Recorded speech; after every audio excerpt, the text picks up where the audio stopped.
ஆகாஷ்வாணி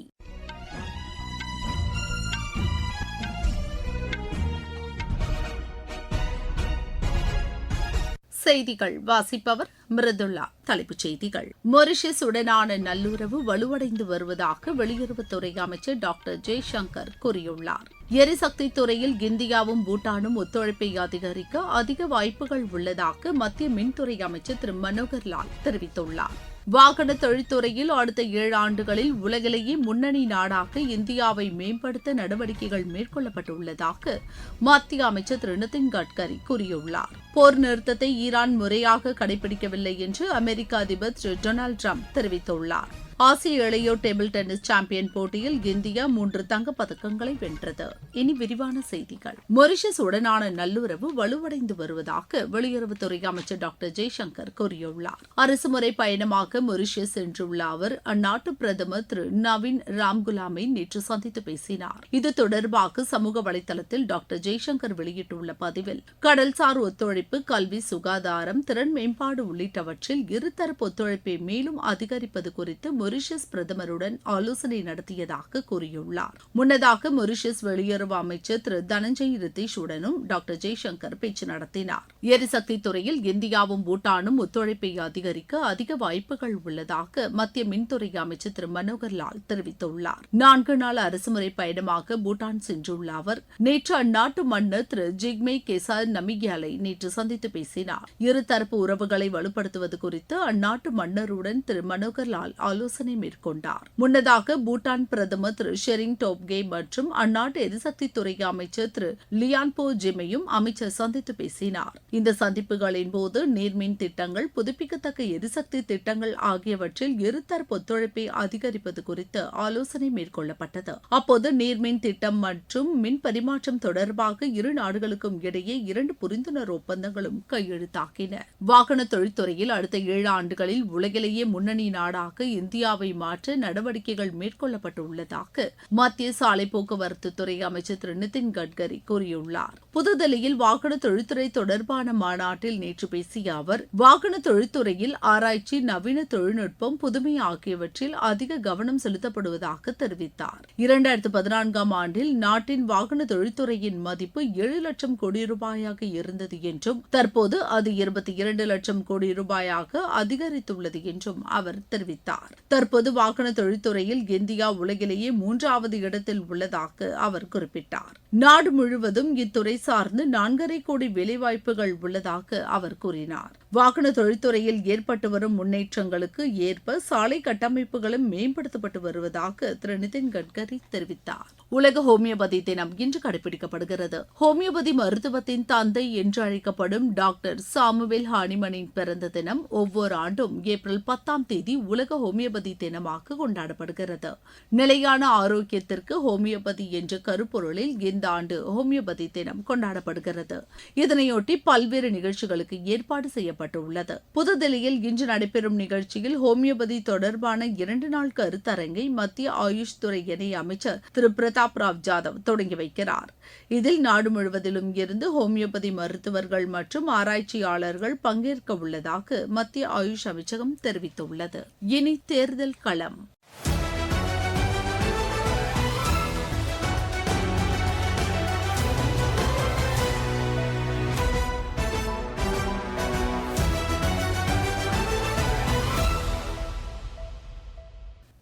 தமிழக சட்டப்பேரவைத் தேர்தலையொட்டி தொகுதி வாரியாக எமது செய்தியாளர் வழங்கும் இந்த தொகுப்பில் இன்று இடம்பெறுகிறது சென்னை மாவட்டத்திற்கு உட்பட்ட சில தொகுதிகள்.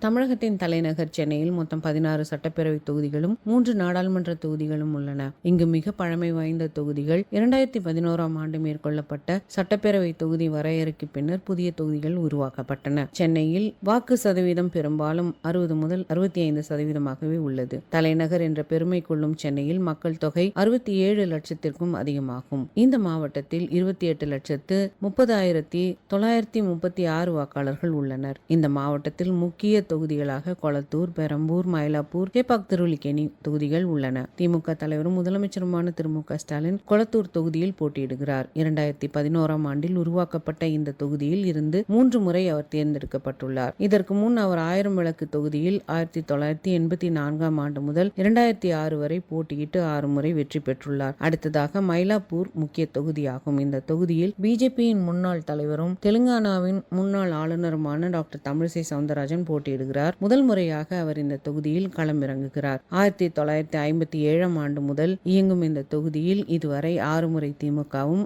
6 முறை அதிமுகவும், 3 முறை காங்கிரசும், 1 முறை பிஜேபியும் வெற்றி பெற்றுள்ளன. வங்க கடலோரம் உள்ள இந்த தொகுதியில் மெட்ரோ பணிகள் வேகமாக நடைபெற்று வருகின்றன. சென்னையில் உள்ள முக்கிய கோவில்களும், தேவாலயங்களும், பள்ளிக்கூடங்களும் இங்கு உள்ளன என்பது குறிப்பிடத்தக்கது. டாக்டர் தமிழிசை சவுந்தரராஜன் 3 முறை நாடாளுமன்ற உறுப்பினர் தேர்தலிலும், 3 முறை சட்டப்பேரவை தேர்தலிலும் போட்டியிட்டுள்ளார். ஆகாஷ்வாணி செய்திகளுக்காக ஜாய், சென்னையிலிருந்து. நீங்கள் கேட்டுக்கொண்டிருப்பது ஆகாஷ்வாணியின் செய்தி அறிக்கை.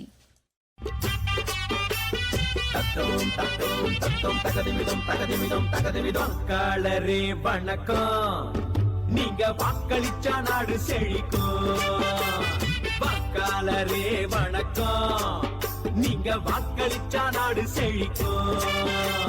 வீட்டுக்காக எத்தனையோ கியூல நின்னாலும் நாட்டுக்காக நிக்கிற கியூவே பெருமையானதுங்க. ஓட்டு கியூவே பெருமையானதுங்க.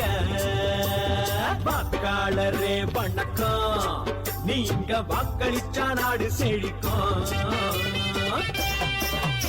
ஏழை எளியோரும் மாற்றுத்திறனாளி ஓட்டு போட வாராங்களே. முடியாத முதியோரும் கிராமத்து மக்களும் தான் தவறாம ஓட்டு போடுறாங்க. இது நாடு தந்த உங்க உரிமை, ஜனநாயகம் காப்பது கடமை.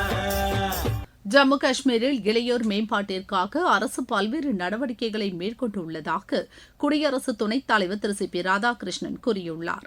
ரஞ்சி கோப்பையை வென்று ஜம்மு காஷ்மீர் அணி புதுதில்லியில் நேற்று அவரை சந்தித்தது. அப்போது பேசிய குடியரசு துணைத் தலைவர், கடந்த சில ஆண்டுகளில் ஜம்மு காஷ்மீரில் மகளிர் மேம்பாட்டில் குறிப்பிடத்தக்க முன்னேற்றம் ஏற்பட்டுள்ளது என்றார். மத்திய அரசின் இளைஞர் பரிமாற்ற திட்டம் ஜம்மு காஷ்மீர் இளையோரை தேசிய உணர்வுடன் இணைத்துள்ளதாக அவர் கூறினார். குடிமைப் பணித் தேர்வுகள் மற்றும் ஐஐடி, ஐஐஎம் நுழைவுத் தேர்வுகளில் ஜம்மு காஷ்மீரை சேர்ந்த மாணவர்கள் தற்போது அதிக அளவில் பங்கேற்று தேர்ச்சி அடைந்து வருவதாகவும் இது மகிழ்ச்சி அளிப்பதாக உள்ளது என்றும் குறிப்பிட்டார். இந்த சந்திப்பில் கலந்து கொண்ட மத்திய இணையமைச்சர் டாக்டர் ஜிதேந்திர சிங், கடந்த 12 ஆண்டுகளில் ஜம்மு காஷ்மீர் அனைத்து துறைகளிலும் வளர்ச்சியை எட்டியுள்ளதாக தெரிவித்தார். வளர்ச்சியடைந்த இந்தியா என்ற இலக்கை எட்டுவதில் இளம் நாடாளுமன்ற மற்றும் சட்டமன்ற உறுப்பினர்களின் பங்களிப்பு முக்கியமானது என்று மக்களவைத் தலைவர் திரு ஓம் பிர்லா கூறியுள்ளார். கோவாவில் நடைபெற்ற காமன்வெல்த் நாடாளுமன்ற சங்கத்தின் மேற்கு மண்டல மாநாட்டில் பேசிய அவர், ஜனநாயக அமைப்புகளை வலுப்படுத்தவும் மக்களின் தேவைகளை பூர்த்தி செய்யவும் மக்கள் பிரதிநிதிகள் அர்ப்பணிப்புடன் செயல்பட வேண்டும் என்று கேட்டுக் கொண்டார். நல்லாட்சியையும் சிறந்த நிர்வாகத்தையும் வழங்குவதில் மாநில சட்டமன்றங்களுக்கு இடையே ஆரோக்கியமான போட்டி நிலவ வேண்டும் என்று அவர் கூறினார். உறுப்பினர்கள் அவை விதிகளை முறையாக அறிந்து கொண்டு செயலாற்ற வேண்டும் என்று திரு ஓம் பிர்லா கேட்டுக் கொண்டார். போர் நிறுத்தத்தை ஈரான் முறையாக கடைபிடிக்கவில்லை என்று அமெரிக்க அதிபர் திரு டொனால்டு ட்ரம்ப் தெரிவித்துள்ளார். இது தொடர்பாக சமூக வலைதளத்தில் அவர் வெளியிட்டுள்ள பதிவில், ஹோர்மோஸ் நீரிணை வழியாக கப்பல்களை அனுமதிப்பது தொடர்பாக ஈரான் முறையாக செயல்படவில்லை என்று கூறியுள்ளார். எண்ணெய் கப்பல்களை அனுமதிக்க ஈரான் கட்டணம் வசூலிப்பதாகவும் இது மோசமான நடவடிக்கை என்றும் திரு டொனால்டு ட்ரம்ப் தெரிவித்துள்ளார். ஆசிய இளையோர் டேபிள் டென்னிஸ் சாம்பியன் போட்டியில் இந்தியா 3 தங்கப்பதக்கங்களை வென்றது. சிம்லாவில் நடைபெற்ற இப்போட்டியில் 19 வயதிற்குட்பட்டோருக்கான மகளிர் பிரிவு, 15 வயதிற்குட்பட்டோருக்கான ஆடவர் மற்றும் மகளிர் குழு பிரிவில் இந்தியா தங்கம் வென்றது. இதில் மகளிர் மற்றும் இரட்டையர் பிரிவு போட்டிகள் இன்று நடைபெறுகிறது. மீண்டும் தலைப்புச் செய்திகள்.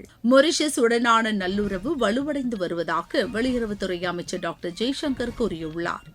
எரிசக்தி துறையில் இந்தியாவும் பூட்டானும் ஒத்துழைப்பை அதிகரிக்க அதிக வாய்ப்புகள் உள்ளதாக மத்திய மின்துறை அமைச்சர் திரு மனோகர் லால் தெரிவித்துள்ளார். வாகன தொழில்துறையில் அடுத்த 7 ஆண்டுகளில் உலகிலேயே முன்னணி நாடாக இந்தியாவை மேம்படுத்த நடவடிக்கைகள் மேற்கொள்ளப்பட்டுள்ளதாக மத்திய அமைச்சர் திரு நிதின் கட்கரி கூறியுள்ளார். போர் நிறுத்தத்தை ஈரான் முறையாக கடைபிடிக்கவில்லை என்று அமெரிக்க அதிபர் திரு டொனால்டு ட்ரம்ப் தெரிவித்துள்ளார். ஆசிய இளையோர் டேபிள் டென்னிஸ் சாம்பியன் போட்டியில் இந்தியா 3 தங்கப்பதக்கங்களை வென்றது. இத்துடன் இந்த செய்தி அறிக்கை நிறைவடைகிறது.